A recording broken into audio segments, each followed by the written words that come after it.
예.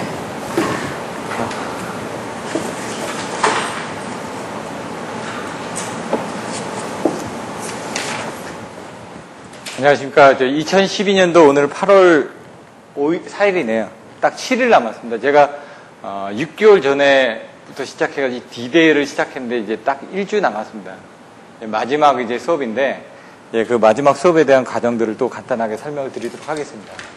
항상 수업하기 전에 제가 장에 대한 전체적인 내용을 설명을 드립니다. 왜냐하면 여러분들이 그 장에 대한 내용을 기본적으로 알고 계시고 계속 반복 학습을 하셔야 됩니다. 그렇지 않으면 이게 다른 학원에서도 보면 6개월 단위로 이제 강의를 끊어서 하는데 6개월을 듣고 나면은 이제 첫 번째, 첫째 달, 둘째 달, 셋째 달, 넷째 달 해가지고 6달째를 들었다.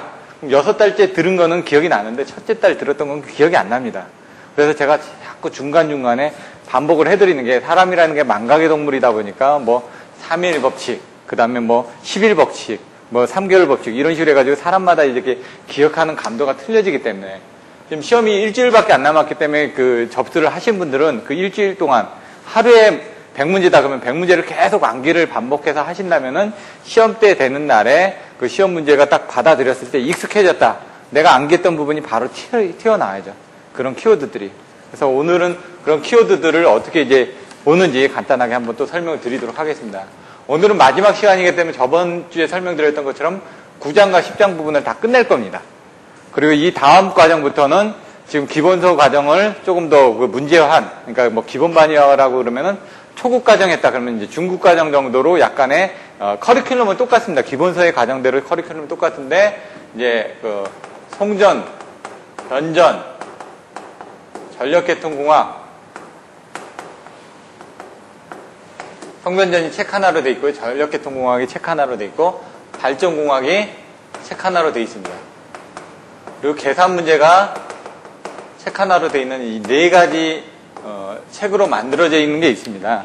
그래서 그걸 가지고 일단 강의를 시작할 겁니다. 그럼 요게 또 끝나고 나면 이제 그 다음에 레벨로 올라가면서 저희가 맞춰드릴 예정입니다.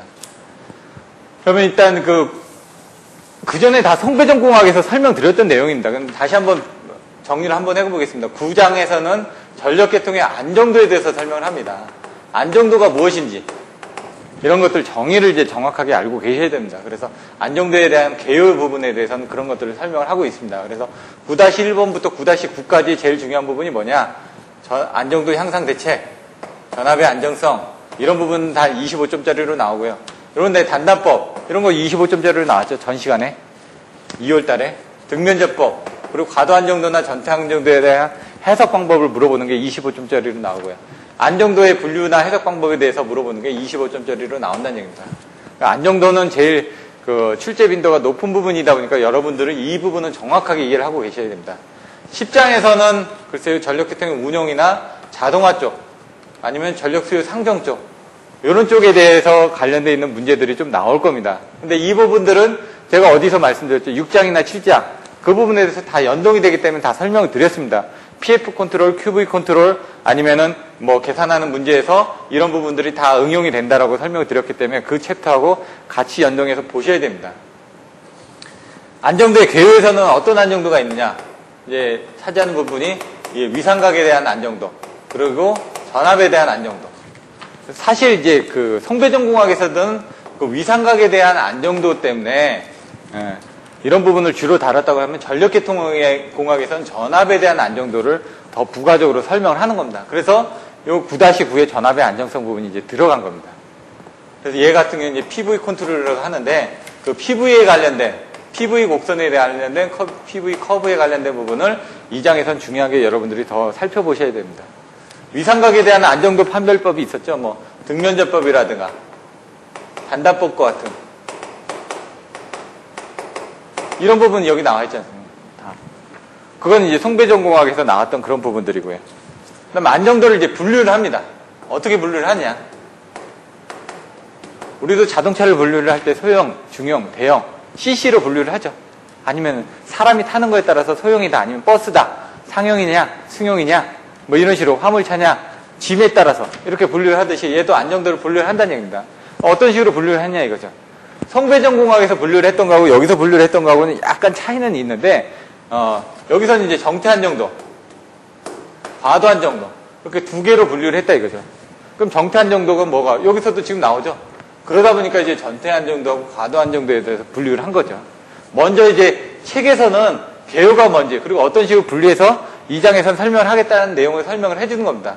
그리고 나서 실질적으로 요 안에 있는 내용들에 대해서 각각 다 설명을 하고 있는 거죠. 그래서 여러분들이 처음에 기본서 안에 첫 번째 9-1이라든가 8-1에 가면은 이번 장에서는 어떤 내용을 설명할 건지를 딱 정리를 해놓고 있습니다. 그걸 머릿속에 넣어놓고 시작을 하지 않으면은 이 장에서 뭐가 중요한지를 여러분들이 모릅니다. 그래서 여기에서도 보면 이런 내용들 똑같이 다 연동돼서 계속 꼬리에 꼬리를 물듯이 이렇게 내용이 나온다는 얘기입니다. 그럼 정태한 정도하고 과도한 정도가 뭔지. 그럼 여기서 또 뭐가 있었죠? 동적이 들어가죠? 동적. 원래는 이제 정태, 동태, 과도한 정도인데 분류를 정태하고 과도한 정도로만 하다 보니까 여기에 동적 정태하고 그 다음에 고유 정태하고 이런 식으로 또 나눠지죠.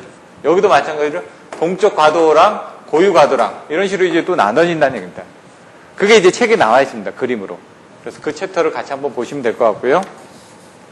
안정도 해석 방법이 뭐가 있느냐? 여기 해석 방법이 나왔죠.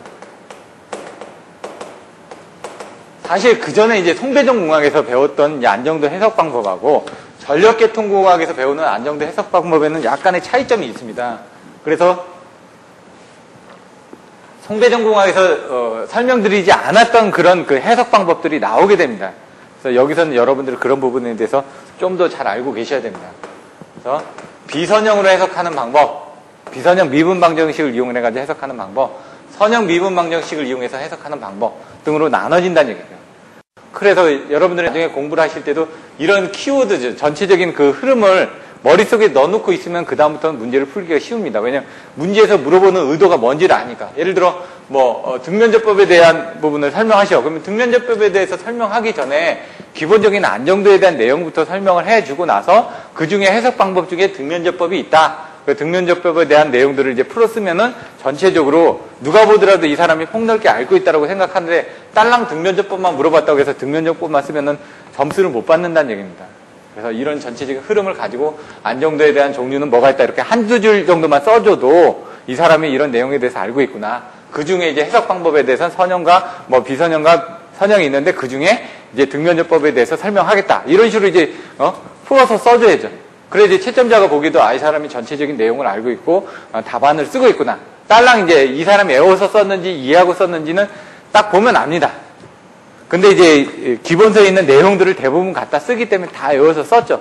외워서 썼지만 다른 사람하고 차별화되는 어떤 부분들을 좀 더 써주기 위해서는 이런 식으로 끌고 나가서 써줘야 된다는 얘기입니다. 비선형 미분 방정식의 해석 방법에 대해서는 책에 나옵니다. 이따가 수치적 분법. 근데 여기서는 뭐가 있다 정도만 알면 되지 이거를 이용해서 해석하는 내용이 뭔지까지는 여러분들 알 필요가 없습니다. 왜? 분리만 하면 알거든요. 자동차를 여러분들 원하면 사서 운전만 하면 되지 그 자동차가 어떤 원리에서 만들어져 가지고 어떻게 가는지 정비까지 할 필요는 없다는 얘기입니다. 얘도 이런 게 있다라는 정도만 알고 있고 어떤 때 쓰여진다는 것만 알면 된다는 얘기입니다. 실제로 그런 부분은 할 줄은 모르셔도 됩니다. 왜? 그 부분은 문제가 안 나오니까. 이런 것들은 이제 석사 논문에서 이런 것들을 응용해가지고 이제 쓰시는 거니까요. 수치적 분법, 리아, 푸노 분법, 이런 정도가 있다. 그 다음에 에너지 함수법, 등면제법이 있다. 나중에 이제 등면제법에서는 이건 비선형 방정식이구나, 라는 거를 알고 계시면 된다는 얘기입니다. 자, 선형 방정식은 어떻게 나눠지냐. 책에서는 이제 세 가지로 나눠놨습니다. 시간에 대해서 이제 해석하는 방법, 그 다음에 고유값에 대해서 해석하는 방법, 그 다음에 정특성에 대해서 해석하는 방법. 동특성에 대한 부분을 설명을 드렸었죠, 앞에서. 그래서 그런 부분을 이제 참조를 하시면 될 것 같고요. 비선형 방정식은 이런 식으로 선형하지 않은 부분을 이제 계산하는 거고, 선형 방정식은 이런 식으로 선형화되어 있는 부분입니다. 비례화되어 있는 부분을 돼 있다 보니까 이런 것들을 어떻게 나눠서 볼 것이냐. 요거 같은 경우는 최소값, 최대값, 최소값 사이에서 어떤 값을 구해내기 위해서 여러 가지 반복적인 방법을 써야 될 거 아닙니까? 그래서 수치적으로 적분을 한다든가 아니면 이런 식으로 리아프노브라든가 에너지 함수라든가 면적을 이용한다든가 이런 식으로 이제 내용을 쓴다는 얘기입니다. 근데 여기서는 시간과 고유값과 정특성을 하다 보니까 유사한 방법도 있습니다. 그 유사한 방법이 뭐냐? 바로 수치적 분법. 적분을 하는 거는 선형이든 비선형이든 같이 쓰여지라는 걸 여러분들 아실 수 있다는 얘기입니다. 근데 그 외 것들은 이제 틀려집니다. 여기 이제 추이행렬법이 있다. 이런 식으로 기본적인 이런 정도는 나중에 외워두시면은 나중에 이런 문제, 어떤 문제가 나오더라도 안정도에 대한 문제가 나왔을 때 이런 것들을 요거 몇 줄 안 되거든요. 하나, 둘, 셋, 네 줄입니다. 네 줄만 써줘도 여러분들한테 채점을 받을 때 조금 더 유리한 점수가 된다는 얘기입니다. 고유값법에 대해서는 말 그대로 고유값이니까 고유값이 나오겠죠. 에이겐밸류라고 얘기하는데, 그 다음에 주파수 응답법. 여러분들이 옛날에 자동제어 시간에 배웠던 그런 내용들이 이제 나오는 겁니다. 주파수 응답, 행렬, 그 다음에 여기 뭐 보시면 나이케스트 선도 뭐 이런 것들이 있는데, 그런 것들은 여기서 나오지 않고 여기서 이제 자코비안. 전력조리 할 때 설명을 드렸죠. 그러니까 얘는 이제 조류법입니다. 실질적으로. 전력조리 할 때 자코비안 행렬을 이용해가지고 계산을 하지 않습니까? 그래서 자코비안이란 내용이 뭔지는 이제 그때 이해를 하셨고, 여기에 대한 상차각 부분. 상차각에 관련된 부분이 뭐가 있을까요?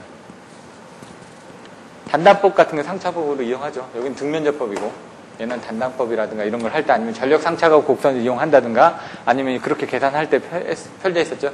이게 뭐냐? P는 X분의 ES, ER, 사인 세타에서 이 상의 차각을 가지고 안정도가 되는지 안 되는지, 얼마나 벌어졌는지. 그래, 나중에 전력 상차각 곡선을 보시면 이렇게 돼가지고 이 뒤에 설명을 할 건데, 요 지점이 이제 인계점이라고 그러면 여기서 보면은 D세타분의 DP가 이 P에 대한 상차각이니까 이 세타로 미분을 한 겁니다. P를, 요 수식을 이 세타에 대해서 미분해서 이게 0보다 크면은 안정한 구간이다. 요 구간은. 왜냐면 증가되고 있으니까. 여기는 감소되고 있으니까 뭔가 안 좋은 거 아닙니까? 그래서 얘는 DP분의 D세타가 0보다 작은 구간. 여기는 불안정 구간이다. 이런 식으로 판정을 하죠. 왜? 요걸 미분을 함으로써, 미분을 하면은 이거에 대한 값이 0인지 아닌지를 판정할 수가 있으니까, 그걸 가지고 이 전력 상차각 곡선을 이용해서 안정도를 판별한다. 이게 바로 상차각에 관련된 내용입니다. 이런 것들을 계속 반복을 해줄 겁니다. 왜냐면 이 장에 배우게 되는 내용을 먼저 한번 설명을 드리고 각 챕터의 안에 들어가서 조금 더 자세하게 설명을 드릴 겁니다. 계속 이런 식으로 반복을 하셔야지만 여러분들이 좀 더 오래 남기 때문에. 그 다음에 이제 정태 안정도, 3번에 보시면 이제 정태 안정도가 나옵니다. 정태니까 가만히 있는 상태에서 안정도죠. 움직이고 있는 상태에서 안정도죠. 과도, 뭔가 급격하게 변동된 상태에서 안정도죠. 이런 식으로 생각을 하면 된다는 얘기입니다.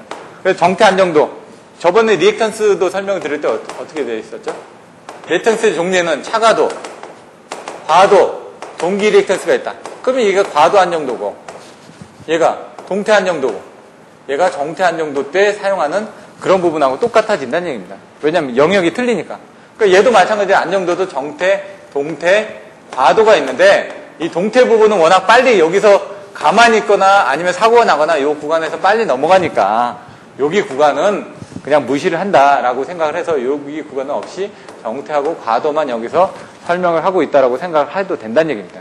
근데 여기 AVR이나 조속계에 대한 효과를 고려했을 때 그 부분이 여기 영역이라는 얘기입니다. 이 동태 안정도 영역이라는 얘기죠. 그때는 어떻게 됐냐? 그래서 여기서 나눠진 게 고유 정태라든가 뭐 동적 정태라든가 이런 식으로 나눠지는데, 그때 이제 동적 부분이 바로 이런 동태 안정도 부분이 포함이 됐다라는 얘기입니다. 여기서도 마찬가지로 과도 안정도 상에서도 요 자체에 과도 안정도가 있을 테고 요때 영역이 좀 포함된 과도 안정도가 있을 거라는 얘기입니다. 여기서 변환이 되기 때문에 여기서도 요거 자체가 있을 거고 요 중간하고 이렇게 연결된 부분이 있을 테니까 그 두 개로 또 나눠지는 거고, 여기서도 요 자체하고 요쪽으로 연결된 부분이 있을 테니까 거기서도 두 가지로 나눠질 거라는 얘기입니다. 그게 이제 책의 내용이 나와 있습니다. 그림으로. 그래서 지금 저 옆에 가셔가지고 책을 한번 같이 보시면서 보시는 게 좀 나을 것 같습니다. 이렇게 좀 자리를 옮기셔가지고 가운데서 좀 책을 같이 보시면서 이따 보셔야지 좀 이해가 되니까 그렇게 하시고요.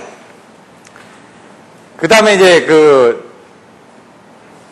뭐 이런 부분들이 있었고요. 그 다음에 정태 안정도를 기본적으로 보면은 정태 안정도가 뭐냐라고 간단하게 이제 책에 설명이 되어 있지만, 여기서는 이제 해석하는 방법들이 있습니다. 이제 동기 화력에 대해서 해석하는 방법. 이 동기 화력이 바로 이겁니다. D세타분의 DP. 이걸 동기 화력이라고 얘기하는데, 이걸 가지고 해석하는 방법들이 있고요. 또 이제 정태 안정도를 이제 계산식으로 해석하는 방법이 있습니다. 전력 계산식으로. 이건 이제 돌긋기하고 이제 유사한데, 발전기를 이제 해석하다 보니까 돌긋기냐 비돌긋기냐를 나눠지는데, 그거를 이제 해석하는 방법에 따라서 벡터들을 그려가지고 해석을 합니다. 계산을 하면서 이제 벡터들에 관련된 내용적인 부분이 책에 나와 있습니다. 그래서 이런 것들은 간단하게 설명을 드릴 거고요. 왜 그 전에 다 설명을 드렸기 때문에 여기서 상세하게 설명을 안 드립니다. 동기화력에 대한 부분 여기 또 나오는데 또 나오지 않습니까? 계속 이것도 한 10번은 설명을 드렸을 겁니다. 제가 지금까지. 그렇기 때문에 이제 개념적인 건 알고 있다는 가정하에서 앞에 거하고 좀 중복되지 않는 내용들 아니면 그런 정도만 요약해서 설명을 드릴 겁니다. 그리고 이제 발전기 운동 방정식이라고 얘기하는데, 회전치의 운동 방정식 나중에 또 이렇게 나옵니다. 여기서 이제 제동 계수에 관련된 부분, 그런 부분이 나옵니다. 그러니까 뭐냐, 브레이크 성능이 얼마나 좋으냐, ABS를 썼느냐 안 썼느냐, 이거하고 똑같은 거죠. 그래서 얘도 지금 제동 계수가 좋아지면 그만큼 빨리 수렴을 하겠죠. 제동 계수가 안 좋으면은 문제가 되겠죠. 그래서 제동 계수가 D라고 얘기를 하는데 D 값이 0보다 크면은 얘는 수렴을 하기 때문에 얘는 안정화된다는 얘기고요. D가 0보다 작으면 얘는 뭔가 성능이 안 좋으니까, 얘처럼 아까처럼 뭔가 성능이 안 좋으니까 불안정화된다는 얘기입니다. 그것들을 이제 표현하는 데 있어서 0보다 크거나 작거나 하는 그 부분을 보는데, 얘는 뭐를 보고 있죠? 전력과 상차각에 대해서 보고 있기 때문에 전력 상차각 곡선에서 본다라고 해서 상차각에 대해서 본다라고 여러분들이 생각하시면 되는 거고요. 얘는 D에 대해서만 보기 때문에 제동계수에 대해서만 본다는 얘기입니다. 여기서 그런 내용들이 나와 있는 겁니다. 해석법, 정태안정도 해석법이 9-4에 나와 있습니다. 아까도 안정도에 대한 해석 방법이 여러 가지가 있다고 했죠. 비선형도 있고 선형도 있다고 했죠. 그럼 여기 전태안정도 해석 방법에서는 선형 미분 방정식으로 해석하는 겁니다. 그럼 여기 선형 미분 방정식에서 나왔던 이런 방법들을 쓰겠다는 얘기죠. 지금 여기서는 정태안정도에서는. 그럼 답이 나왔죠. 근데 여기서는 이제 많이 쓰는 게 뭐냐, 여기서는 4가지를 책에 나옵니다. 책에 나와 있는 대로만 설명드리면은 고유값, 로법, 추이행렬, 그리고 주파수 응답법. 여기서 안 나온 건 로값만 없죠. 어디 있죠? 추이행렬, 고유값, 추이행렬, 주파수 응답법. 이런 부분들을 많이 쓴다는 얘기입니다. 정태안정도에서는. 왜 이런 부분들은 자커비안이나 상차각이나 이런 것들은 안 쓴다는 얘기입니다. 쓰긴 쓰지만은 여기서는 이제 책에 나와 있는 대로라고 얘기를 하면 이런 정도를 쓴다. 근데 여기 외에 여러분들이 알고 계시는 이런 내용들을 더 써주셔도 되죠. 알고 계시니까. 예? 근데 이 내용들이 뭔지를 간단하게 설명을 해놨습니다. 말 그대로 고유값은 에이겐밸류로 계산하는 거고, 로브값은 뭐로 계산하는 거고, 추이 행렬은 행렬입니다. 주파수 응답법은 나이캐스트 선도를 해가지고 주파수 응답하는 거죠. 이건 이제 여러분들이 자동제어 시간에 배우셨던 그런 원리를 이용해서 그냥 응답법을 배우는 겁니다. 그냥 아까처럼 이런 수렴을 하느냐 발산을 하느냐 그 여부를 가지고 판단한다는 얘기죠. D가 0보다 크다 그럼 얘는 수렴을 합니다. 이런 에너지가 제동계수가 크니까 감소하겠죠. 얘는 제동계수가 작으니까 어떻게 될까요? 커진다는 얘기죠. 이렇게 발산을 한다는 얘기입니다. 그러면 D가 0이면 어떻게 될까요? 진동을 한다는 얘기죠. 똑같다는 얘기죠. 왜냐면 변동사항이 없다는 얘기죠. 왜? 브레이크를 밟아줄 수가 없으니까. 브레이크를 밟거나 아니면 브레이크 성능이 미흡하면은 어떤 이런 식의 특성이 있을 텐데 얘는 그대로기 때문에 그 특성 그대로 가는 겁니다. 계속 진동해서. 이런 건 인계, 또 진동, 이런 식으로 이제 책에서는 나옵니다. 그런 용어들이 뭘 의미하는지 한 번 더 이제 살펴보시면 된다는 얘기입니다.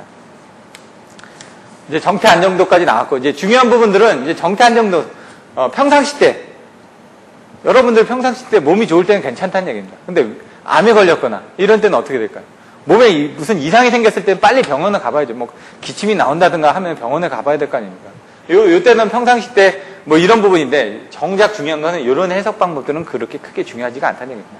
과도 시에 어떻게 안정화될 건지 그런 해석 방법이 중요하기 때문에 그 과도 안정 해석 방법에 대해서 여러분들이 많이 알고 계셔야 된다는 얘기입니다. 그리고 9-5의 과도 안정도를 보시면 과도시니까 이때는 중요하겠죠. 뭔가 변동 상황이 있었을 때 어떤 식으로 해석을 해야 되냐. 여기도 마찬가지로 전력 상차각 곡선으로 해석을 합니다. 특성을 이용해서. 아까 이 부분. 그러니까 여러분들이 나중에 안정도를 하실 때 P는 X분의 2S, 2R 사인 세타가 바로 나와야 된다. 어떤 수식에서든가. 일기무한대 특성 곡선을 하든. 왜? 이 발전단에 대한 전압하고 수전단에 대한 전압하고 그 중에 일렉턴스가 있겠죠. 그래서 나중에 보시면 이걸 등가를 그리면은 여기 뭐 발전기가 있었다. 그러면 어떻게 되죠? 여기 일기무한대 곡선은 그림을 그리죠. 그리고 여기 뭐가 있죠? 이 임피던스 X가 있습니다. 그리고 여기 뭐가 있죠? 전압 ES가 있고 여기 수전단의 전압 ER 여기에 대한 사인 세타만큼의 각 차이가 있겠죠. 그러면 결국 뭐냐? 보내줄 수 있는 얘 발전기가 보내줄 수 있는 능력은 얘 전압과 얘 전압에 대한 상차가 그 사이에 관련된 임피던스하고 관련돼 있다. 이거죠.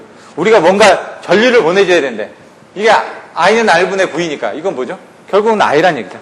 I에다가 V, VI 코사인 세타, VI 사인 세타 그 부분이 되는 거죠. P는 VI 사인 세타 원래는 이제 P는 VI 코사인 세타죠. 근데 Q는 VI 사인 세타죠.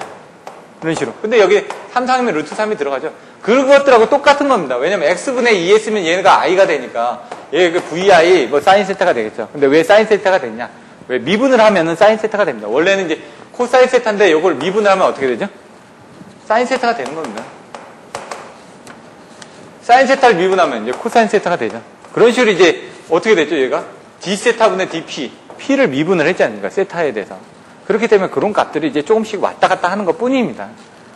여러분들 아실 때는 X분의 2S, 2R 사인 세타는 이런 부분이다. 요거 이제 책의 그림에 또 나옵니다. 그래서 아, 이게 그 부분을 의미하는구나. 라는 것들을 기본서 과정에서 여러분들이 이해를 하시지 않으면 나중에 문제풀이방 가서 딸랑 문제에 대한 정의만 나와 있고 답이 바로 나옵니다.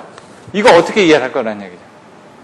설명 안 해줍니다. 문제에 대해서 어떻게 풀었습니다라고 이렇게 설명만 해주다 보니까 어렵기 때문에 이런 기본서 과정에서 전체적으로 설명을 듣고 나서 여러분들이 이 부분을 보시면 이제 아 이게 저번 때 얘기했던 그 장에서 이걸 얘기하는구나. 그러면 이제 여러분들 그 기본서 책을 보면서 전후 관계를 좀 더 파악을 하실 수가 있다는 얘기입니다. 그래서 기본서 과정이 그런 부분에서 가장 중요하다는 얘기죠. 기본서 과정에서 지금 안정도에 대해서 지금 벌써 두 번째 나옵니다. 송배전공학에서 나오고 전력계통공학에서도 나오고 그럼 이렇게 나오는 빈도수가 높다는 건 시험 빈도수가 높다는 얘기입니다. 책에서 다루고 있는 비중이 많기 때문에. 과도안정서에서는 그 당시에 송전전력을 가지고 생각을 합니다. 그리고 또 뭐 있냐? 그 당시에 전달 임피던스.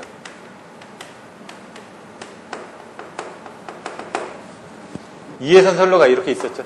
그래서 그 당시에 이렇게 되게 되면 얼마만큼을 보내줄 수 있느냐? 얘가 발전기가 이쪽으로 이해선일 때 이거 계산 문제에 나왔었죠. 그래서 계산 문제 보시면 뭐 46%, 뭐 47% 정도 고장 전에 이만큼을 보내줄 수 있다라고 나옵니다. 그래서 우리들이 회선에서 어떻게 되죠? 다 50%씩만 공급을 하죠. 이해선 공급할 때. 왜? 고장이 내더라도 나중에 이게 떨어지면 이쪽으로 100%를 공급하기 위해서 50%씩만 공급을 한다는 얘기입니다. 실제로 임피던스에 계산해도 이 정도 공급이 가능하다는 문제가 나와 있으니까 여러분들이 그걸 쉽게 이해를 하실 수가 있다는 얘기죠. 그럼 얘가 여기 임피던스가 있고 여기 임피던스가 있고 여기 고장점 임피던스가 있죠. T형이 되죠. 이 T형 그 전에 그었던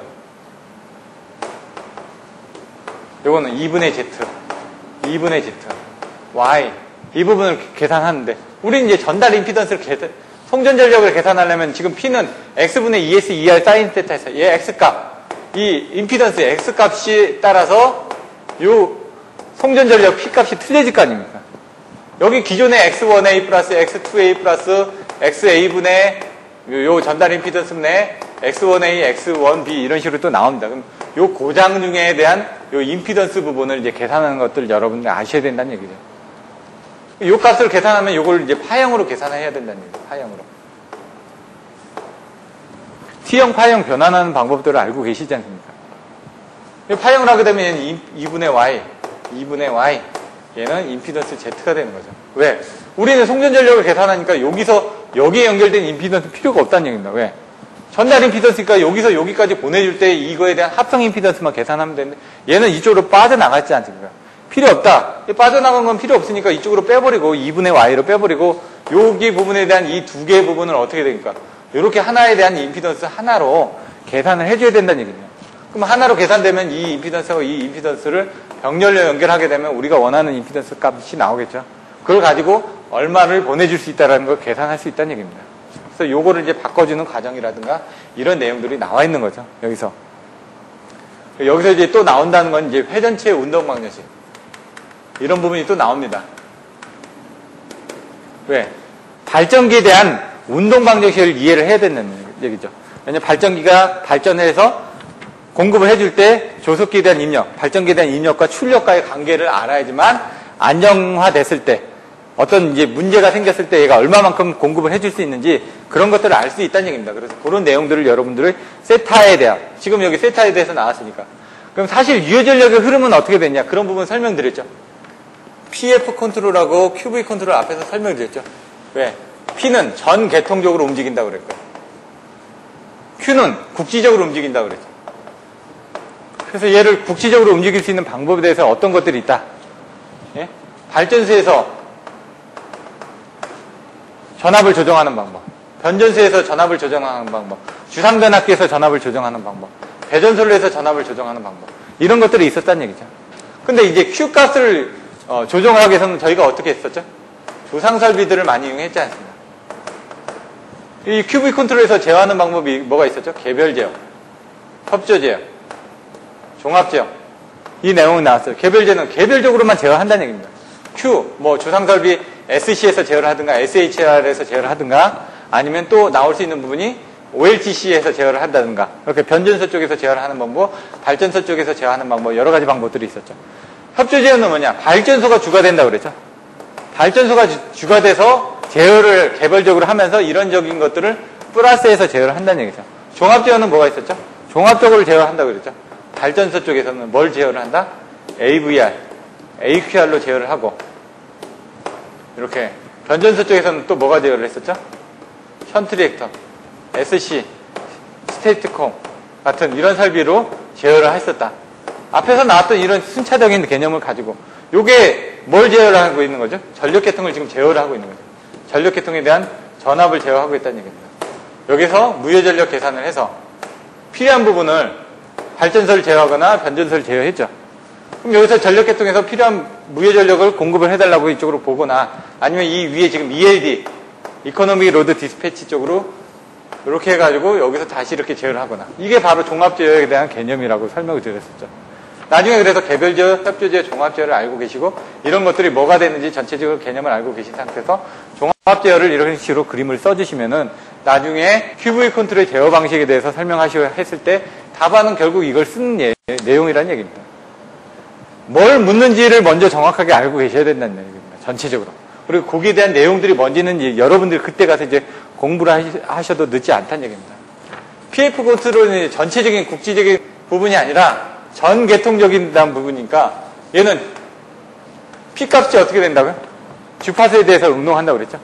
그 전력 계통의 동특성이나 정특성 때 설명드렸지 않습니까? 정특성에서 계통 특성 정수에 대한 내용들 설명드렸을 때 발전기에 대한 특성하고 그리고 부하에 대한 자기제어 특성 이렇게 설명을 드렸었죠. 그래서 어떻게 운동이 되는지 왔다 갔다 하는지 이렇게 되는지 얘가 이쪽으로 가고 처음엔 얘가 이쪽으로 떨어져가지고 우리가 원하는 부하의 자기제어성에서 제어를 한다. 하지만 주파수를 제어하기 위해서 나중엔 다시 이쪽으로 올라와서 우리가 원하는 주파수 F값에서 부하가 갑자기 늘어났다. 그럼 발전기에는 주파수가 떨어질 거 아닙니까? 부하가 늘어나니까. 근데 다시 발전을 해가지고 주파수를 다시 맞춰주더라. 그래서 얘 PF 컨트롤 할 때 얘는 항상 F가 2지점이다. P는 2지점이다. 나중에 보시면은 PV 곡선을 계산하실 때도 QV 곡선을 계산하실 때도 볼테이지 값은 PV 곡선이다. 그러면은 PF 컨트롤이니까 PF입니다. 예? PV 곡선이다. 그럼 PV입니다. 이렇게. PV. PV에 대한 곡선이 나중에 이렇게 나온다는 얘기예요. 이렇게. 그럼 X축이 뭔지 Y축이 뭔지 외울 때도 이런 식으로 PF, PV 이런 식으로 여러분 외우셔야 돼요. 발전기의 가능 출력 곡선 외울 때도 어떻게 된다고 그랬죠? 제가 지진이 일어났다. 지상운전, 진상운전. 얘는 요거보다 위니까 뭔가 위에니까 얘는 과외자 운전. 얘는 밑이니까 얘는 부족이자 운전. 이런 식으로 해서 외우시라고 그랬죠. 외우는 방법을 이런 식으로 이제 체계화해서 외우시지 않으면 나중에 이 문제가 나왔는데 X축이 뭐였더라? Y축이 뭐였더라? 암기를 하시는 방법들도 순차적으로 여러분들이 뭔가 개념에서 암기를 해놓으시지만 않으면 안 된다는 얘기입니다. 요거는 생각이 나는데 이게 P가 뭐고 V가 뭔다 생각이 안 나면 이걸 정확하게 이해를 못하고 계시는 겁니다. 그러니까 여러분들이 답안지 썼을 때 이걸 반대로 P하고 V를 썼다. 그러면 채점하는 사람이 이 사람이 이거를 애워서 쓰고 이걸 정확하게 이해를 못했기 때문에 점수를 안 줍니다. 당연히 안 줄 수밖에 없죠. 왜냐면 개념을 모르니까. 왜냐면 어느 지점에 대한 P값에 대해서 전압 두 개가 나온다라는 게 PV 곡선이거든요. 근데 이런 경우에는 안 나오지 않습니까? 전압 두 개가. P에 대해서 전압이 하나만 나오지 않습니까? 여기 봤을 때는. 그러니까 그 개념 자체가 틀려진 거니까 이 사람은 모르는 겁니다. 이 내용은. 아무리 많이 써놨어도 이 사람은 애워서 쓴 거기 때문에 점수가 잘 나올 수가 없다는 얘기입니다. 애워서 쓰더라도 자기가 이해한 것처럼, 암기가 아닌 이해한 것처럼 내용들을 좀 바꿔가면서 써주셔야지만 다른 사람하고 차별화가 된다는 얘기입니다. 이런 식으로 이제 내용을 써주셔야 된다는 얘기죠.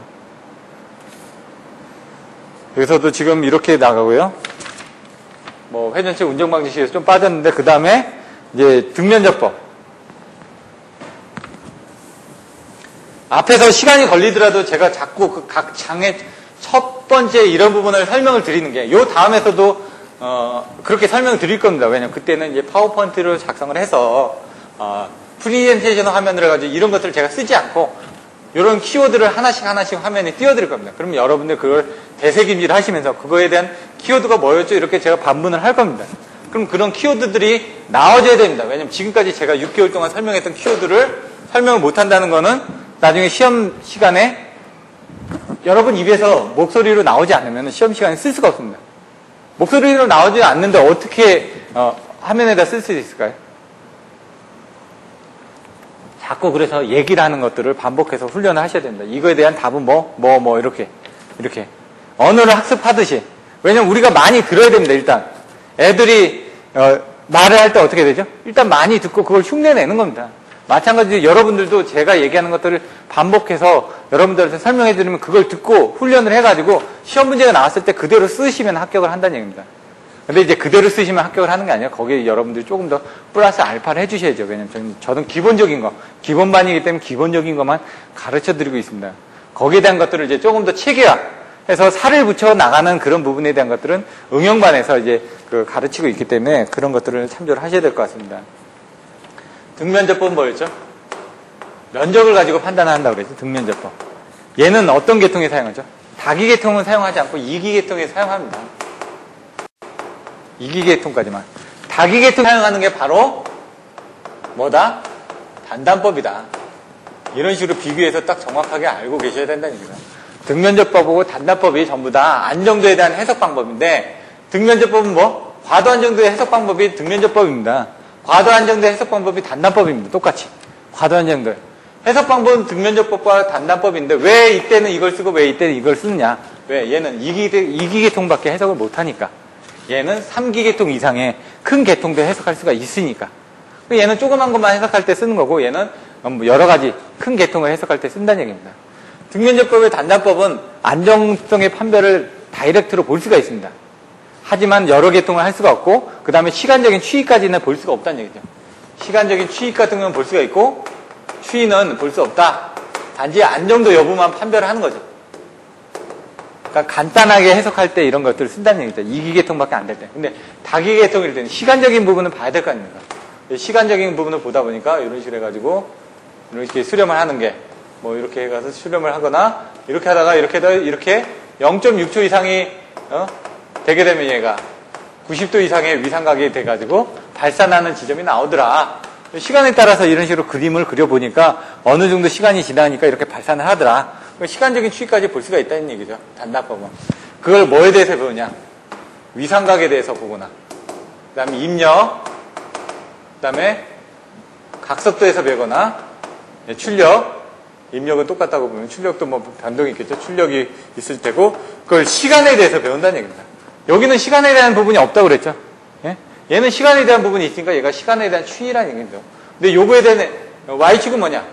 위상각에 대해서 보거나 입력에 대해서 보거나 각석도에서 보거나 출력에 대해서 이렇게 각각 비교를 한다는 얘기입니다. 시간에 따라서. 그래서 얘는 시간에 따라서 여러 가지를 볼 수가 있기 때문에 보다 정밀하다라고 여러분들 보시면 된다는 얘기입니다. 이런 것들을 이제 이런 부분이 나왔을 때 이런 그림 정도는 그려주실 수 있어야 된다는 얘기죠. 이 그림을 못 그리면 그러니까 제가 항상 그릴 때 도표하고 수식하고 이렇게 그림을 그리고 도표하고 수식화해라. 그림을 그리고 도표하고 수식화해라. 이게 이제 답안지에 쓰는 요령이라고 말씀드렸죠. 자꾸 그림을 그려서 내가 알고 있는 부분 표현을 해줘야 되는데 말로 쓰는 건 한계가 있다는 얘기죠. 여러 줄 쓰는 것보다 책에 나와 있는 이 그림을 딱 하나를 정확하게만 표현만 해주면 아, 이 사람이 이걸 알고 있구나. 그리고 간단하게 이 밑에 한 2줄이든지 3줄이든지 설명을 해주시면 된다는 얘기입니다. 이런 식으로. 다기계통에서 사용하고 시간적인 추이까지도 볼 수가 있고 그거에 대해서 써주신 다음에 이 그림을 딱 그려주시면 아, 이 사람이 단단법에 대해서 알고 있구나. 그럼 여기에 대해서 좀 등면접법과 단단법을 비교하시오. 25점짜리 문제로 나오면은 나옵니다. 그러면 이거를 표로 만들어가죠. 한눈에 보기 좋게끔 표로. 여기는 등면접법, 여기는 단단법. 뭐에 대해서 비교를 하느냐? 계통의 크기. 그럼 여기는 이기계통, 얘는 다기계통. 이런 식으로 표로 딱 만들면 어떻게 될까요? 눈에 확 보이죠? 이런 걸 비교해서 만들어 주셔야 된다는 얘기입니다. 이 시간적인 관계, 시간적인 추이가 안 된다. 이건 시간적인 부분도 가능하다. 이런 식으로 줄 그어주시고. 그럼 전달하는 효과가 크다는 얘기입니다. 아무리 이걸 쭉쭉 써봐야 이 표로 하나 하는 것보다는 떨어진다는 얘기죠. 그래서 이런 부분을 여러분들이 맞춰주셔야 됩니다. 등면접법에서. 과도한정도 해석법. 앞에서 과도한정도 해석 방법은 등면접법하고 단단법만 설명을 드렸는데 그 외에 해석 방법들이 또 있다는 얘기죠. 왜 아까 비선형도 있고 선형도 있었죠? 여기서도 마찬가지로 그런 식으로 해석하는 방법들이 여러 가지가 있는데 비선형으로 해석을 하다 보면은 과도한 정도는 워낙 왜 과도한 정도가 뭐라고 했죠? 이런 식으로 막 변한다고 그랬죠. 선형적인 부분이 아니죠. 정태에서는 어떻게 되죠? 이렇게 변하는 게 완만하게 변하지 않습니까? 선형적으로 변한다는 얘기입니다. 과도시니까 얘가 급격하게 막 변동되니까 얘는 비선형 연립 미분 방정식으로 풀어줘야 된다는 얘기죠. 연립 미분 방정식으로 왜? 미분을 해줘가지고 그 값이 작게 나왔을 때 계산하면 최소값, 최대값이 나오니까 어떻게? 여러분들이 아까처럼 얘 값을 이렇게 계산하고 싶다. 그럼 이렇게 쪼갠다는 얘기죠. 여기에 최소값이 있느냐? 최대값이 있느냐? 없죠. 최대값이 우리가 원하는. 여기를 또 쪼갭니다. 여기 최대값이 있느냐? 없다. 그럼 여기하고 여기 사이에서 또 쪼개는 겁니다. 여기 있느냐? 없다. 버리고. 여기 있느냐? 그럼 여기서 또 쪼개고. 여기 있느냐? 이런 식으로 쪼개가면서 계속 우리가 원하는 지점을 찾기 위해서 이렇게 쪼개 나가는 과정들을 이렇게 한다는 얘기입니다, 지금. 미분방정식. 미분을 하면서 얘가 쪼개듯이 쪼개 나간다는 얘기로 여러분들이 이해를 하셔도 된다는 얘기입니다. 과도한정도 해석 방법에서는 여기 나와 있는 것처럼 단단법하고 에너지 함수법이 있습니다.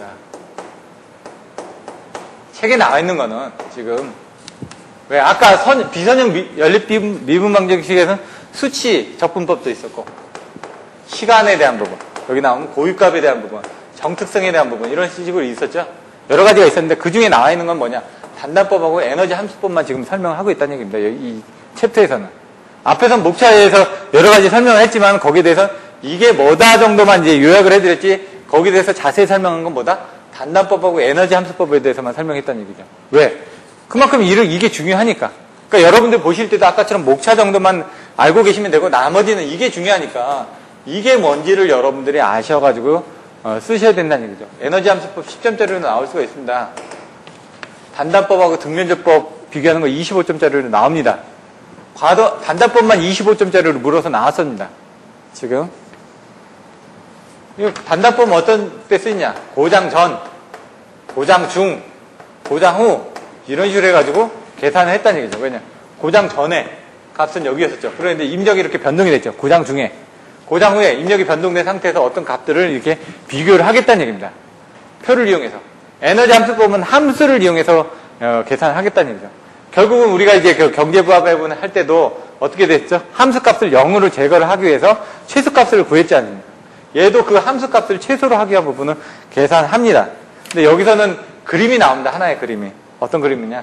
전 에너지가 이게 그림을 그릴 때 밑에서부터 그리면 안 되고요. 이렇게 중간부터 이렇게 그려주시면 이렇게 전 에너지가 이렇게 있을 때 에너지가 있다는 얘기죠. 에너지. 전체 에너지가 있는데 그 중에 이런 식으로 위치 에너지가 얘 같은 경우는 운동 에너지하고 에너지 함수법은 에너지니까 운동 에너지하고 위치 에너지를 가지고 비교를 한다는 얘기입니다. 왜 전기 같은 것도 어떻게 되죠? 회전하고 있는 기계적인 에너지를 전기적인 에너지를 바꾸는 거 아닙니까? 얘도 마찬가지라는 얘기예요. 어떤 운동하고 있는 에너지를 위치 에너지로 바꾸는 거. 그게 뭐가 있죠? 수차 발전. 위에서 지금 어떻게 되죠? 위치 에너지가 운동을 하면서 그게 어떻게 되죠? 전기 에너지로 바뀌어지지 않습니까? 이런 식의 것들이 이제 여러분들의 에너지를 변환을 하는 과정들을 가지고 지금 해석을 하겠다. 얘 같은 경우는 지금 나와 있는 게 뭐냐면 얘는 위치 에너지입니다. 이 위치 에너지가 이게 컸을 때 이 에너지 값이 이렇게 줄어들어가지고 여기서 만나면 요때 임기 시간 동안은 요만큼의 에너지를 쓸 수 있다. 그런 내용들이 뭐 간단하게 나와 있는데 그림 정도만 이제 여러분들이 그려주시면 된다는 얘기예요. 여기에 대해서 설명하는 것들을 책에 나와 있는 간단한 정도만 설명을 해주시면 된다는 얘기입니다. 여러분들 이게 뭐고 자세히 아실 필요가 없습니다. 나중에 에너지 함수법이 나왔을 때 이 그림만 그려주실 수 있으면 된다는 얘기죠. 왜냐하면 여러분들이 그걸 가지고 학문을 할 게 아니니까거든요. 시험을 보기 위해서 답안지를 쓰는데 찍어서 맞기만 하면 되죠. 그게 어떻게 나왔는지 그 사람한테 설명할 필요는 없다는 얘기죠. 찍어서 맞는다는 얘기, 이걸 암기해서 써줄 수만 있어도 된다는 얘기입니다. 이런 정도. 그리고 안정도 향상 대책.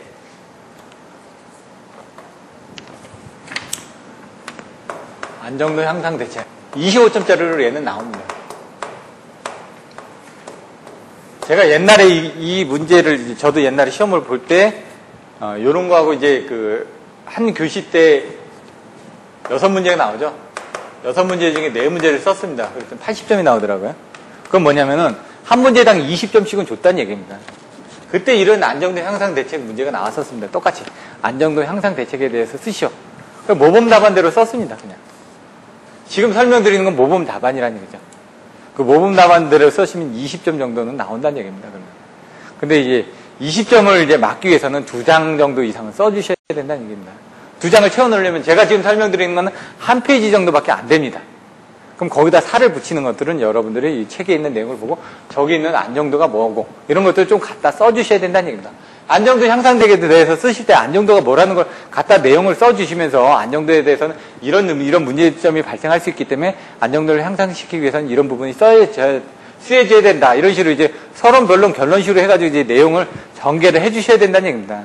여기는 단순하게 향상 대책이니까 안정도가 나빴을 때 향상하기 위한 대책들이 뭐가 있느냐? 결론은 여러분들 P는 뭐라고 그러죠? 안정도가 나오면 ES, ER, 사인 세타. 요것만 알고 계시면 된다는 얘기죠. 근데 여기 P는 뭐라고요? 이 세타에서 움직인다는 얘기죠. 그럼 뭐냐? 아까 얘기한 것처럼 개념적인 부분을 먼저 설명드려요. 발전기에서 이렇게 발전된 부분이 이렇게 공급이 된다. 그럼 여기는 주파수가 0이면은 여기는 주파수가 떨어진 뭔가 틀려져 있다는 얘기죠. 위상이 높은 데서 낮은 데로 물이 흐르지니까 위치가 높은 데서 낮은 데로 물이 흐르지 않습니까? 얘도 위상 차이에서 전력이 흘러가는 겁니다. 지금 P값이 위상차가 틀려져야 된다는 얘기입니다. 그래서 여러분들 발전기 기동할 때 어떻게 되죠? 동기를 맞추고 있죠. 근데 우리 수용가 쪽에서는 전압을 쓰는 부분들이 저쪽 발전기의 위상하고 우리 수용가 쪽의 위상이 틀려지죠. 왜? 우리는 지상 아닙니까? 이렇게 늦어지지 않습니까? 지상 부하를 쓰니까 이렇게 각도가 떨어지죠. 그러니까 우리가 쓰고 있는 부하들이 위상각이 낮다는 얘기죠. 밑에 지역이 있고 발전기는 거기다 위상각이 높으니까 당연히 P값이 이쪽으로 흘러 들어갈 수밖에 없다는 얘기입니다. 지금 얘는 그때 그 위상각에 대한 부분이고 그때 임피던스에 따라서 이렇게 지나가는 전류. 왜? 전류값이 제한이 되니까 X분의 ES 이 부분이 전류라고 하면은 VI 사인 세타가 되겠죠. 이런 식으로 여러분들 생각하셔도 된다는 얘기입니다.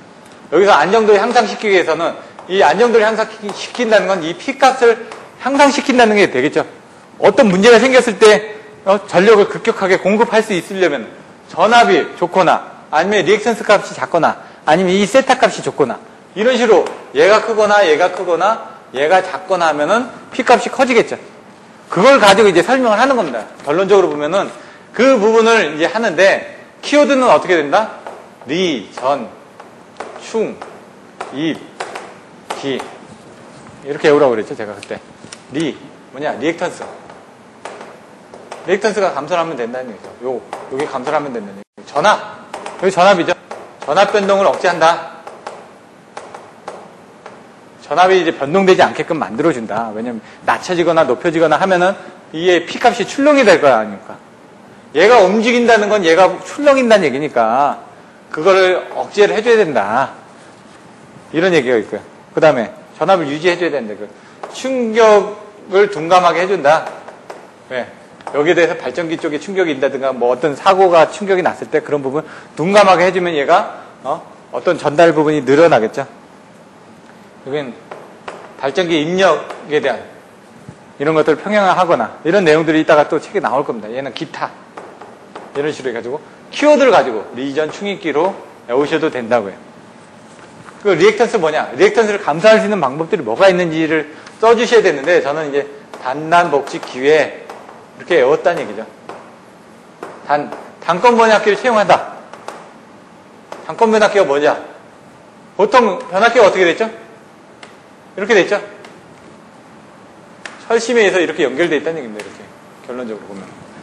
왜? 여기 이렇게 코일이 연결되어 있고 여기 코일이 연결되어 있다는 얘기죠. 그럼 여기에서 전류가 흐르면서 전류에서 자석이 발생해가지고 자석의 흐름을 반대 방향으로 하는 부분에 대해서 뭐 역기전력 E는 마이너스 L분의 DT분의 DI가 생성되면서 I 값이 또 여기에 흐르겠다는 얘기입니다. 이게 변압기의 원리죠. 근데 여기 건선이 있고 여기가 건선이 있다 보니까 어떻게 건수비가 틀려지겠죠. 건수비가 이제 I1분의 I2는 뭐 N1분의 N2 여기 지금 I2분의 I1이 되겠죠. 전압은 반대니까 V1분의 V2 이렇게 N1하고 V1은 같은데 I2는 이게 반대로 됩니다. 요건 나중에 이제 변압기 부분에서 배우시면 되는데 단건 변압기는 이게 건선이 하나로 되어 있습니다.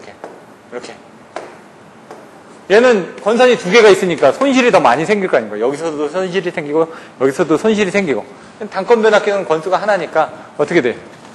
철선이나 동선이라든가 이런 거 줄어들겠죠. 임피던스도 줄어들겠죠. 건선이 하나니까. 그런 것처럼 리액턴스를 줄여준다는 얘기죠. 단락 용량을 억제를 한다든가 변동을 억제를 한다든가 요거는 이제 복도체를 사용한다든가. 왜? 케이블이 하나가 있을 때하고 두 개가 있을 때하고 어떻게 될까요? 얘가 1자리가 있고 1자리가 있습니다. 이거 병렬로 연결되면 어떻게 되죠? 임피던스가 1 플러스 1분의 1 곱하기 1은 뭐죠? 2분의 1이죠. 줄어들 수밖에 없어요. 반도체가 아닌 복도체를 쓰게 되면 임피던스가 줄어들겠죠. 그런 부분. 이거는 직렬 임피던스를 직렬기기를 억제한다든가 이런 거. 기기의 임피던스를 감소를 시킨다든가 단단복직 기회. 회선수를 증가를 한다든가. 회선수 증가는 복도체하고 똑같습니다. 1회선을 보내든 걸 2회선을 보낸다든가. 이런 내용들이 이제 책에 나왔다는 얘기죠. 전압 변동을 억제한다. 이제 승합. 소금 여자 방식, 중간전사 방식, 승속 등을 외웠었는데 승합을 시키거나 얘가 올라가면 어떻게 되죠? 안정도가 확대가 되죠. 소금 여자 방식, 발전기의 소금 여자 방식이 뭐냐? AVR에 대한 그런 출력을 감도를 늘려주면 되죠. 그런 내용들. 중간전사 방식, 발전기에서 발생돼가지고 변전소를 통해서 이렇게 가고 있다. 그러면 이 케이블에 임피던스가 있으니까 전압 강하게 이렇게 떨어질 거 아닙니까? 전압이 이렇게 쭉 떨어질 거 아닙니까? 이쪽에서 받아볼 때는. 그럼 여기서 어떻게 해요? 중간에 탭을 이용해서 다시 올려주면 이렇게 다시 올라가겠죠. 그러면 원래 말단에선 이만큼 떨어졌을 거 이렇게 하게 되면은 요 정도밖에 안 떨어지게끔 중간에서 전압을 이렇게 올려주는 방식들이 있더라. 이걸 중각 조사 방식이라고 얘기를 합니다. 소금 여자는 아까처럼 안정화가 됐을 때 빨리 AV 발전기에 대한 여자 전압을 빨리 올려주는 겁니다. 소금 여자를 해가지고. 그래서 조속기에 대한 출력이 좀 늦더라도 AVR 자체에서 전압을 올려줘가지고 계좌전류 급격하게 만들어서 발전기의 단자 전압을 올려주는 부분을 소금여자라고 얘기를 하는 거죠. 근데 이 소금여자가 너무 그러니까 악셀레터가 있는데 악셀레터를 빨리 밟아주는 겁니다. 빨리 밟아주면 차가 빨리 갈 거 아닙니까? 근데 어떻게 되죠? 수동기어 넣다 보면 이게 기어가 제대로 클러치를 띄면서 제대로 안 넣으면 차가 울컹울컹 걸릴 거 아닙니까? 옛날 수동 같은 경우는 거죠.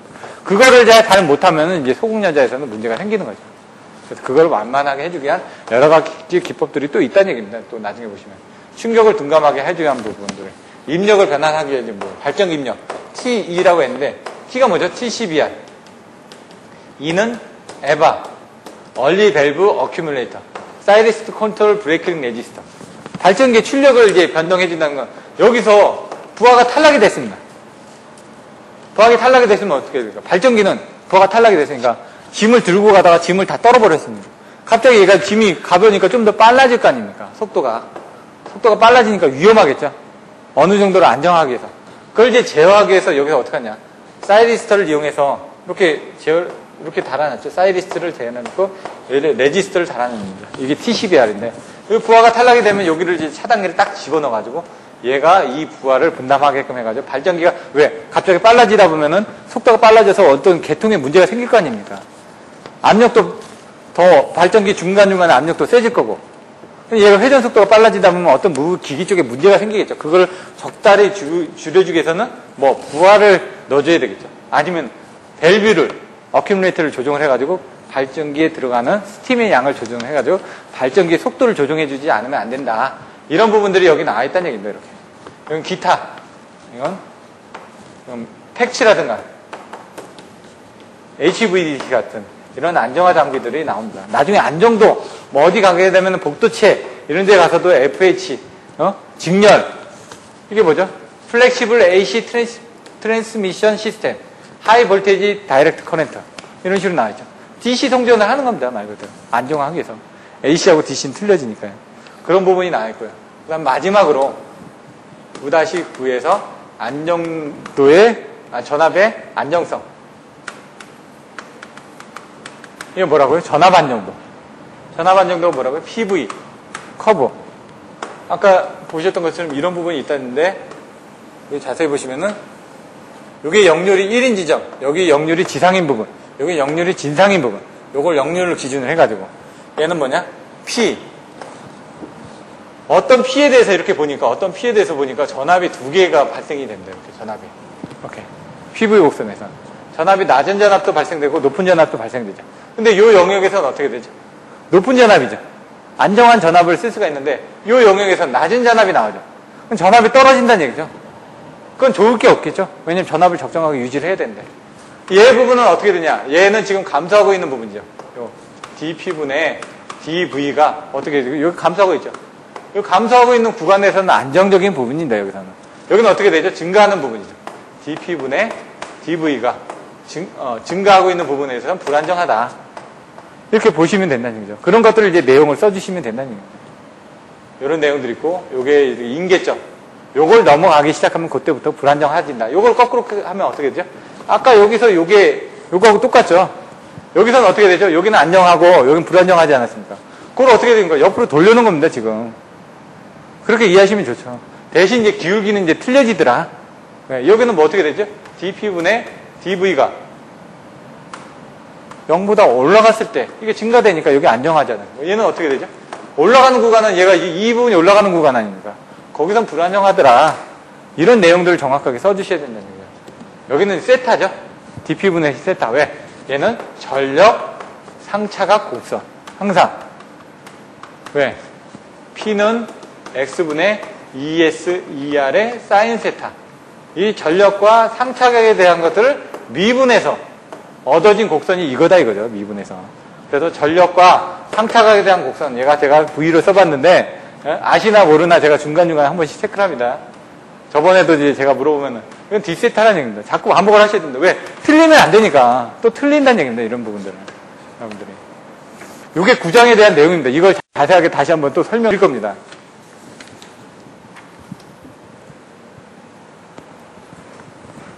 요거를 잠깐 쉬었다가 어차피 1시간이 지났으니까 잠깐 쉬었다가 여기부터 이제 다시 설명을 드릴 거고요. 그 다음에 요거 끝나고 나면은 이제 10장도 간단하게 또 설명을 드릴 겁니다. 각 장마다. 제가 지금까지 강의했던 건 다 이런 식으로 각 장의 첫 부분은 요약을 해드렸습니다. 한 30분 정도. 근데 이번에는 왜 1시간 정도 했냐? 중요하니까. 안정도 부분은. 그래서 잠깐 쉬었다가 요 다음 시간에 안정도 부분을 다시 설명을 드리겠습니다.